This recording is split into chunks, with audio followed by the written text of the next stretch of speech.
March of 2022, I attended the International Encyclopedia of Restorative Justice's North American Volumes workshop as a note-taker, where the chapter authors were able to provide and receive feedback from other chapter authors. I believe that this was the most contemporary way to look at the state of restorative justice in the United States. Each chapter focused on a specific state or area. Entering this project, I wanted to take a more comprehensive look at the chapters and see how they address the concept of undoing the first harm. However, upon further research and quite a bit of deep diving, I want to analyze the chapter on Texas's approach to restorative justice, specifically the section on the state's approach to educational restorative justice through the lens of undoing the first harm, because I have a lot of thoughts. I chose this chapter as it was one of the more complete chapters, as well as one of the chapters that took the strongest stance on Texas's relative quality and the possibility of successful restorative practices. Substantial online resources from the state are also available, and I will use these in my critique as well. My purpose in critiquing the piece and programs through the first harm is not to critique the noble efforts, time, and historical difficulties which have contributed to getting Texas to the point it is today, but instead to nuance the conversation and address the ways in which the provided materials by the state and provided rhetoric around the program may actually work against the practices of restorative justice which best address the first harm. I'd like to argue that the educational restorative justice efforts in Texas have continued to align with the settler colonialist agenda, not in spite of state programming efforts, but because of them. The resources, media, and writings officially available about Texas's practices actively erase the first harm and discourage a critique of the state to which practitioners are restoring. Undoing the First Harm by Edward C. Valandra and Wambly Wahapa Huxila looks at the practice of restorative justice as a practice aligning with settler colonialism through an indigenous lens. This lens reveals that restorative justice frequently fails to address the first harm against indigenous groups, thus failing their core principle, the mandate to undo harm caused by wrongdoing. Because practitioners are not asking the question of what are we restoring to, they are serving settler colonialism. The first harm, the theft of indigenous land by settler states, has scorched the very core of indigenous existence in North America, and undoing the first harm requires understanding that to restore a community affected by the first harm requires one to acknowledge and make reparations for that harm. In its current practices, RJ is in service to settler colonialism because it continues to appropriate native practices without acknowledging their roots, and practitioners continue to erase the occurrence of the first harm. The authors state, in discussing structural marginalization and its harms to indigenous peoples, I want RJ's rank and file to know that these harms are being done in their names, which means they cannot ignore it. Without this awareness, RJ's core values and principles, which theorists and practitioners pride themselves in, become little more than tools in the service of settler colonialism. Undoing the First Harm is, like many of the chapters discussed at the conference, focused on the use of restorative justice within the penal system. In this piece, however, I'll be focused on the RJ efforts in schools right now. I would, from my biased position as a student who is passionate about education, argue that approaching the issues of our penal system through the education system, through weakening the school-to-prison nexus, is required for substantial change and aligns with the arguments that surround the first harm. Children not only carry the generational weight of the first harm, but the classroom also serves as a point for new harms. We cannot return back in time to literally undo the first harm, but we can ensure that a child is supported and cared for from their first day in school through practices like restorative justice. Allowing the school system to harm and then direct Black and Indigenous students into the prison system, and then making attempts to restore them to a nebulous concept of community that does not exist, is putting a band-aid on a much, much larger problem. If we look at restorative justice as a tool of critical race theory, specifically through the tenets outlined by Yosso, Villalpando, Bernal, and Solarsano, what RJ should be achieving in its ideal practice is a challenge to the dominant ideology. Restorative justice should be working against the Eurocentric dominant ideology, which values white ideas of meritocracy, individuality, and objectivity above all. It is, in Delgado Bernal's words, a way of maintaining a colonized relationship between Mexicans, and POC more generally, and the dominant society. To be successful, practices like RJ must work to challenge the dominant ideology beyond the notion of simply rejecting it as a construction. As put by Whitty, the overemphasis on the notion that reality is socially constructed seems to have led to a neglect of the consideration of how and why reality comes to be constructed in particular ways, and how and why particular constructions of reality seem to have the power to resist subversion. Resistance to the simplification of this notion should center CRT principles like the need to uplift experiential knowledge and the intercentricity and permeation of race in our society. The challenge not only includes, but requires the practitioner to return to where the wound was made, to return to and acknowledge and begin to undo the first harm, the erasure of which is a construction which settlers have tried their hardest to ensure is unsubversible. Undoing the first harm is necessary for all restorative justice practitioners, but one particularly pertinent point made by the authors was the concept of unencumbered space. They note that true restorative justice requires an unencumbered space, a space free from the pressures of settlers. However, if restorative justice depends on people coming together in unencumbered spaces to say their stories, speak from the heart, and have their words count towards working out solutions that are good for everyone, then what are the chances for the kind of authentic conversation that RJ requires in the hyper-structured, therefore hyper-contentious, context that surrounds Indigenous and white settler relations? One suggested solution to these encumbrings by many restorative justice practitioners is the establishment of community guidelines, which lay out rules which attempt to remove prejudice from a space, making it a safe space for conversation. However, one aspect of the first harm was the repeated violation of peace treaties by settlers in order to harm Indigenous communities. Valandra and Hoxila say treaties are, therefore, prima facie a hyper-structured relationship between Indigenous peoples and settlers. Yet, though both parties sign treaties to ensure peaceful relations, settlers violate these treaties daily. Honoring treaties is an obvious place to start, and yet it is what settlers refuse to do. This violation was not singular, and settlers do continue to violate treaties to this day. For instance, the Dakota Access Pipeline violates Article 2 of the Fort Laramie Treaty, which guarantees the undisturbed use and occupation of reservation land surrounding the proposed location of the pipeline. As many practitioners are settlers, their presence and connection to the violation of peace accords encumbers a space from the get-go, and works to annul the safety created through guidelines and suggestions of community care.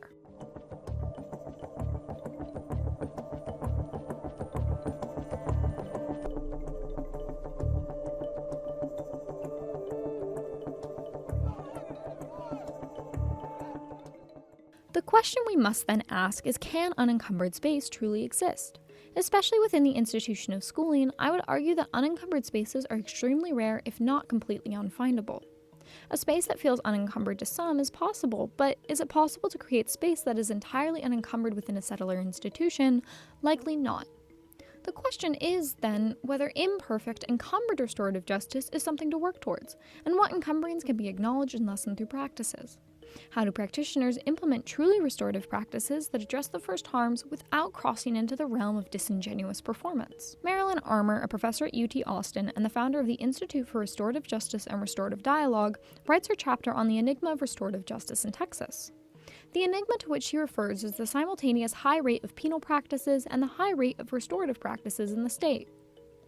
Armour overviews current restorative justice practices in Texas, specifically highlighting the individualistic standards present in Texas law and society and how it encumbers restorative justice efforts. She says, Texas is marked by a traditionalistic and individualistic mentality that allows for experimentation but limits progressive change. This theme is found repeatedly in many of the restorative justice initiatives spawned in Texas. Her chapter is divided by effort, and the final section is on restorative justice in education. There is no legislation requiring restorative practices in schools, but Armour claims that the system has been highly supportive of adopting the practices, implying causality with a recent statewide study that revealed that African American students had a 31% higher likelihood of a school discretionary action than did otherwise identical white and Hispanic students. This differential created a strong possibility for lawsuits to be filed against schools for their disproportionate use of discipline against Black, Indigenous, and people of color, BIPOC, students. Armour states that 20 sites are set up statewide as training centers for restorative educational practices. 2,500 administrators have completed 2-day trainings, and 600 restorative justice coordinators have undergone a 5-day training to establish practices more widely in their schools and districts. These numbers appear to be from sometime after 2016, as the program began in 2015, and the Texas Education Agency, TEA, where Armour creates training materials, states, the goal is to plant the restorative discipline practice seeds across Texas. 1,400 administrators and 400 coordinators obtained training as of the fall 2016. No Circle or RJ trainings are currently being offered on the site. The site does provide Armour's Texas definition, which defines restorative discipline as a relational approach to building school climate and addressing student behavior. The approach fosters belonging over exclusion, social engagement over control, and meaningful accountability over punishment. I do think it is pertinent to note the use of restorative discipline rather than justice here. It brings up questions of what traditions of discipline will be carried through and overrule the restorative nature of the program. If the circles are led under the assumption of working as discipline for the students rather than as a moment of restoration, how will the goals of the circle change? This definition of restorative discipline does not address the forced harm or use of Native practices in their suggested programming.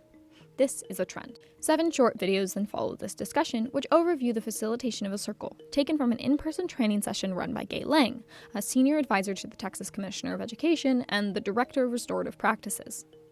Lang in her profile does address what she calls the elephant in the restorative justice room, stating, "The restorative community has itself normalized racial behavior antithetical to RJ/RP values." Lang identifies what ails restorative practices. The Western world, in co-opting and institutionalizing circles, has done so within the framework of white supremacy. It was interesting to read this after watching her training and brought up questions about the agency allowed to practitioners and how the state board may mandate or edit her words to more align with their values. It is for this reason that in the following critique, I am not outright critiquing Lang as a practitioner, though I will use specific issues I have as examples. Rather, I am conducting a larger critique of the Education Board's choices of educational materials. Undoing the first harm strays from discussing many tangible solutions. That labor is to be done by the practitioner for the space that they are in.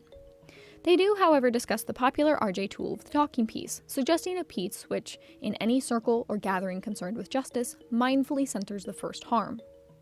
The authors suggest a talking piece that tangibly asserts the first harm, containing Earth from North America, and has "the land on which you stand rightfully belongs to," insert name of indigenous peoples, inscribed upon it. It would require those in the circle to physically approach the first harm, to hold it in their hand, and force them to incorporate it into their circle. The TEA training videos do discuss talking pieces. However, when the practitioner holds up what clearly appears to be a carved piece of Native art or a replication of it, they pass it off as cute and make a joke about its high price.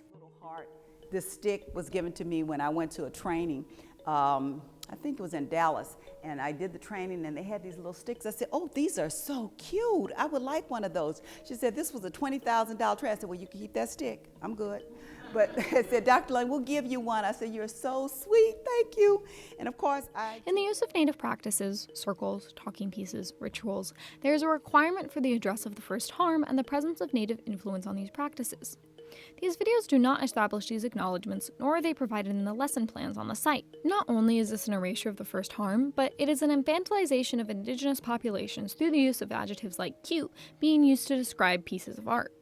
The lesson plan surrounds the facilitation of a circle. Undoing the first harm speaks on the unencumbering of spaces through circles as an alternative to institutional processes, asking, can circles provide a container strong enough to undo the first harm? Perhaps, but if and only if they do not reinforce settler fantasies or cause them to invoke white fragility.